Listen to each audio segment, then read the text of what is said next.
Less US aid to Ukraine will have a major impact on the war, but not in the way you might think. And no, it will not mean the end of Kyiv. Let's talk some lines on maps. There is a palpable fear in Western circles that military aid from the United States, originally authorized at the end of the Biden administration, but still distributed under the Trump administration, will soon run out. Then, in short order, Russia will go on a massive offensive and radically change what the lines on maps look like. Well, let's not sugarcoat things. Less aid is unequivocally worse for Ukraine than more aid, though I should note that a lot of aid is still flowing in, albeit under the radar. At the same time, such a scenario will not lead to the inevitable destruction of the Ukrainian state. The government in Kyiv will persist. And you can already see how this is playing out in the negotiations between the parties. Russia is continuing to demand a ton, but Ukraine feels no sense of urgency to sign a deal. So, to understand the bigger picture of what is happening here, let's explore 4 reasons that Ukraine will still manage, even without Uncle Sam. 1. A fundamental strategic misunderstanding about what will happen when the aid ends. 2. What is happening with European support. 3. What is happening domestically with Ukrainian arms production. And finally, a worst-case scenario analysis that goes back to the February 2022 invasion.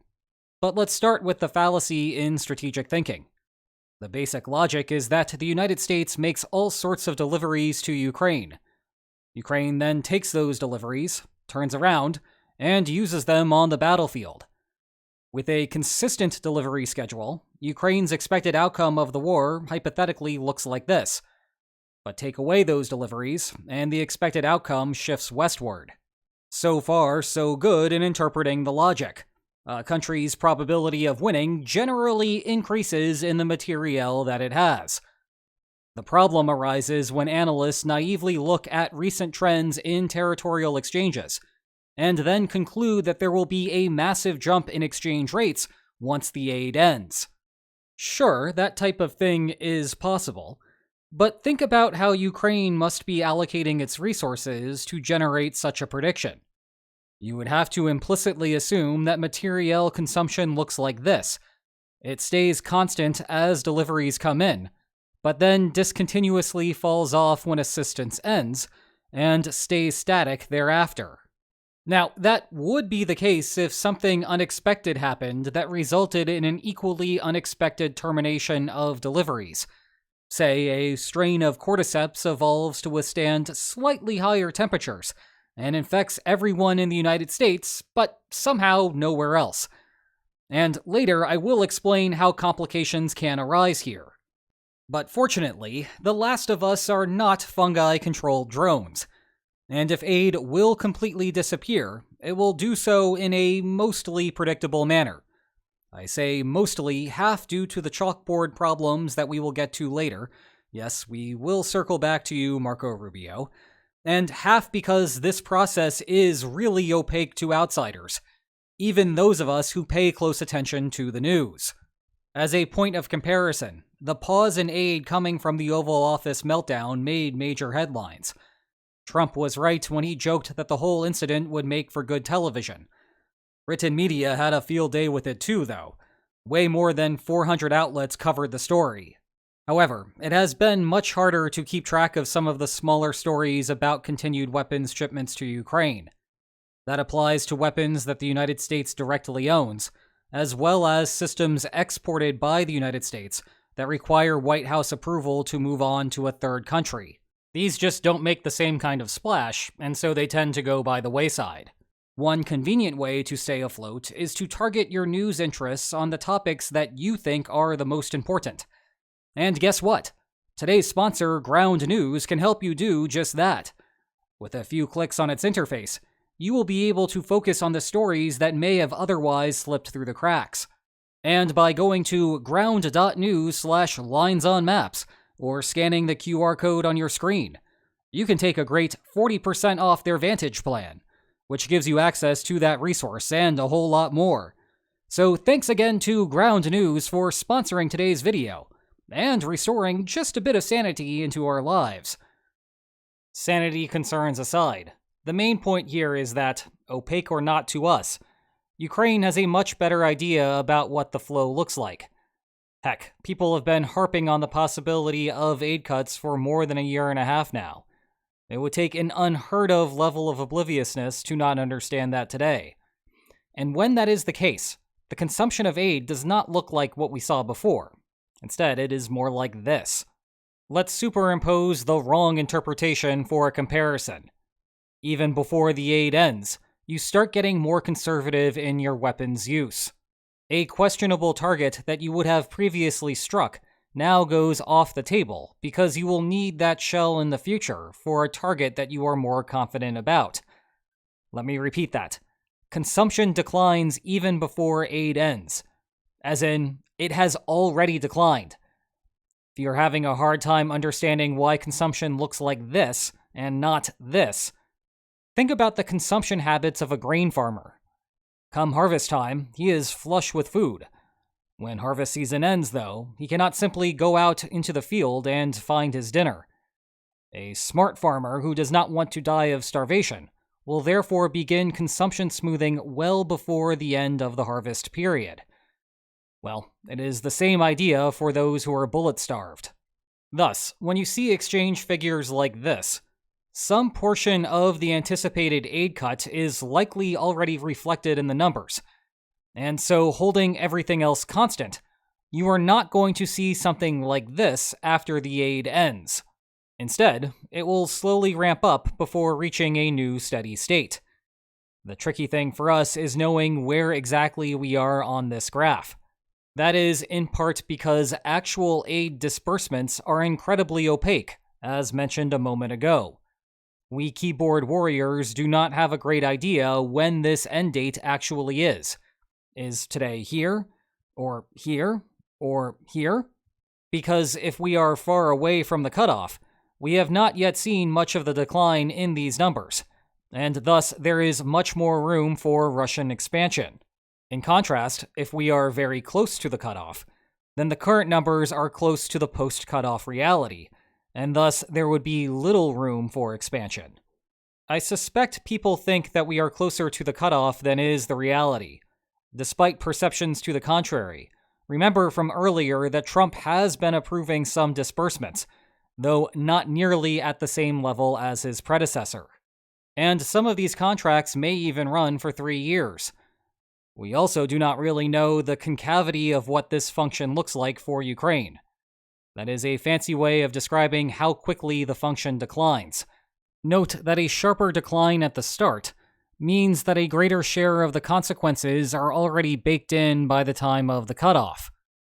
Post-cutoff consumption almost matches pre-cutoff consumption, or, more technically, the slope of the line here is close to 0. Let's leave a marker here for the exact consumption at the cutoff point. A more steady decline, in contrast, implies that the consumption drawdown extends over a longer period. There may be more spending at the cutoff, but it implies a declining expectation thereafter. Thus, future expected losses will be larger given the current baseline. I'll bet you didn't think that second derivatives were going to be so important when you woke up this morning. Give them a shout out in the comments. They are the real MVP. There are 4 important caveats here, though. First, you have been seeing holding everything else constant lingering in the corner for a while now, and for good reason. US aid does not exclusively govern these territorial exchange figures. Things like weather, for example, matter quite a bit too. And now that both the rain and the snow have passed, it is prime time for a greater offensive. Indeed, it looks like May will be trending higher. Hold that thought for a few weeks. It is also possible that there will be another military development that, in conjunction with a dearth of aid, leads to a greater shock to the system, though what underlies our next 2 topics will mitigate that problem. Second up is likely the biggest issue of all: intelligence sharing. The bad news for Ukraine is that intel has little retainment value. These guys are here, and you should bomb them, may only be helpful for a few hours.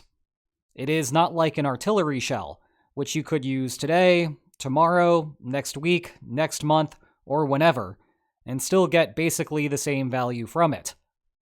To continue our agriculture analogy from earlier, this is like a cattle farmer who cannot easily preserve the meat, so he ends up consuming all of it as soon as he can, and then starves later.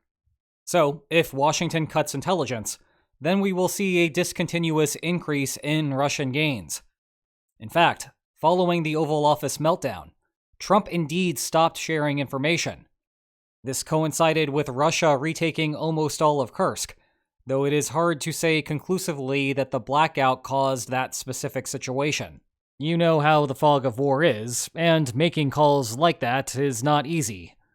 Anyway, the good news here for Ukraine is that intelligence sharing would be the last thing to end, and comes with an indirect benefit to the United States. You see, finding targets and planning attacks are relatively cheap enterprises, and the process provides those involved ample practice for a conflict where the United States is doing the execution itself. Put differently, this is exactly the type of support that the United States would provide Taiwan if China ever invaded. And getting good at that is something that Trump can get behind. In fact, the only reason that Trump cut intelligence in the first place is because that was the easiest thing to turn off to force Ukraine to fall in line with Trump's ceasefire rhetoric. Canceling arms, in contrast, requires canceling contracts with US producers, who would not be happy about that. Thus, Intel is in this weird space where it is the low-hanging fruit for intra-coalition leverage, but simultaneously it provides the United States the highest rate of return. Third, and heading back to the Oval Office meltdown one last time, the biggest concern for Ukraine should be a repeat of this situation, where an unexpected break in US-Ukraine relations leads to a sudden termination of all assistance. That would be equivalent to the fungal problem from before, where the shock itself causes a problem. This does not seem as much of a concern anymore, though. Zelensky internalized how best to navigate diplomacy with Trump, and has also come to terms with how the West views what a plausible settlement looks like. It has now been about 3 months without an incident. Thus, it is something to keep in mind as potentially invalidating what I have said before, but it is no longer an active concern. Finally, we circle back to Marco Rubio. Here he is testifying in front of a Senate committee. Quote, "The U.S. hasn't decided yet whether to approve new military aid to Ukraine, but the U.S. has not stopped weapons deliveries. That is uncertainty that the United States has injected into the system and could rapidly resolve.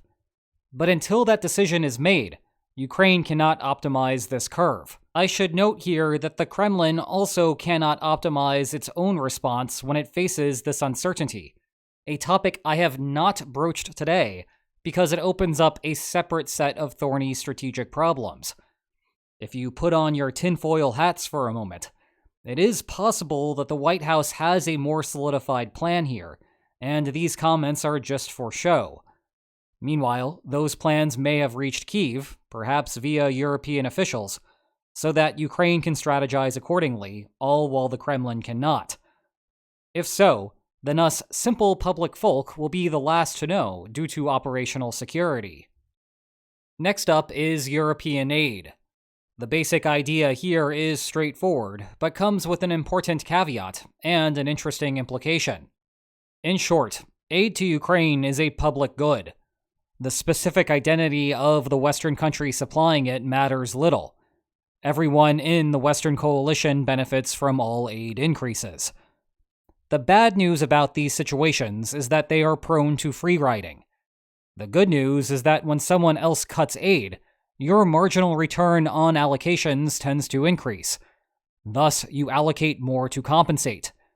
Your addition will not be enough to cover the difference, but it will be something. We are seeing steps in that direction right now. For example, France's suggestion that it will donate all of its military production for a calendar year, which will offset some of the losses from withdrawn US aid. The caveat is that Europe needs to do more doing and less discussing. If you ever wanted a case study of how democracies are rigid to make changes, well, this is a great one. At least Germany announcing the lifting of restrictions on transferred weapons is a real start. Supporters of Ukraine should not feel too much relief from this point, though. Remember this graph from before? If Ukraine is doing it right, it has already incorporated the anticipated influx of European aid into its allocation decision. In turn, that means these numbers are also already factoring in European aid. So there will not be some type of sudden cut in Russian gains thanks to it. Related to European aid is what Ukraine is doing for itself. The start of the war looked very much like the conflicts of yesteryear, and there is no country capable of producing better kit for such fights than the United States. However, we have seen a gradual transition in the mode of conflict to a new drone orientation, which even Russia showed off for the first time at a Victory Day parade earlier this month. And especially as of late, what has kept Ukrainian losses to this, and not something more extreme like this, is how drones have replaced a lot of the frontline soldier work. For example, first-person view drones can monitor no man's land and target an enemy soldier attempting to navigate through it. You can see this in how the partnership between Ukraine and NATO has evolved over time. At the beginning of the war, it was NATO explaining how to fight Russia to Ukrainians. As of late, though, it has become much more of a two-way street, with Ukraine having much to share about the modern battlefield, and, in particular, regarding drones. The United States and everyone else is playing catch-up in this regard, and you will be seeing a bunch of the American efforts as we go through the rest of this video. But much of the evolution of drone warfare was born out of Ukraine's artillery shortage, the same type of problem that Ukraine will experience if US aid comes to a close. Drones cannot completely replace artillery, of course. They lose some of their capacity in bad weather conditions and are susceptible to electronic jamming. But they have the benefit of changing their target all the way up until detonation. They are the smartest of smart bombs. The other main advantage for Ukraine is that Ukraine has become a powerhouse producer of drones. They are proud of it too. This is a real photo from the president of Ukraine's official account.